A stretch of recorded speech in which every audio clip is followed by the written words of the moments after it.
Rahmat akajon. Xo'sh. Bitta savol. Shu ketishda qayerga qarab ketyapsiz? Men hozir yangi yil bazmimizga Muqimiy teatrining eng mashhur san'atkorlari kelishgan. Ularni yangi yil bilan tabriklamoqchiman. Yashang. Biz sizdan bir narsani iltimos qilmoqchi edik. Mana shu Muqimiy teatr bilan bo'ladigan suhbatni men Mirzabek akam bilan birgalikda o'tkazsak, nima deysiz? Sabab? Sabab Muqimiy teatri muzikali komediya teatri. Biz qiziqchimiz. Komediyaga yaqin insonlarmiz. Yaqin sizlar. Yashang. Sizlar eplolmasanglar-chi? Eplolmasak ikkinchi Muqimiy teatr bilan umuman suhbatlashmaslikka va'da beramiz. Roziman. Marhamat. Rahmat. Assalomu alaykum. Hayajon. Assalomu alaykum opajon.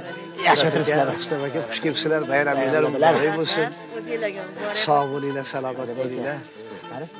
Ayamizdan boshlaylik bo'lmasa. Hayajon. Yangi yil munosabati bilan respublikamizni shuncha ajoyib chiroyli qilib gullatib yashnatib, binolar, yo'llar, ko'priklar, xalqimizda ajoyib narsalarga sazovor qilgan bu insonlarni tabriklayman.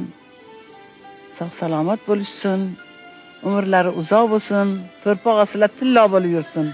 Men shu yangi yilda bizni san'atimizni, teatrimizni sevguvchi muxlislar ko'payaversin. Zallarimiz tomoshabinlar bilan liq to'la bo'lsin. Soyib akaga bag'ishlangan yubiley tantanalarida men sahnada ham kishining ovozlarini o'xshatib o'sha mashhur haligi monologlar bo'lardi-yu. Bir ko'rdim, hayolim yovvoyi kaptarday uchdi-yu ketdi.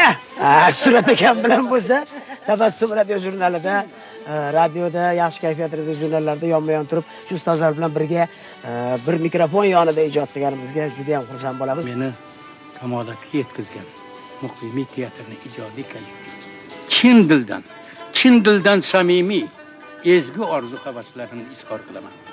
Ana shu teatrimizni amalga oshmagan ishlari ro'yobga chiqsin. Qadamlaring qutlug' kelsin yangi yil.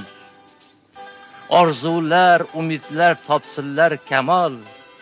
Fayzu barokatli ulug' yurt uchun ezgulik, to'killik yili bo'lib qol.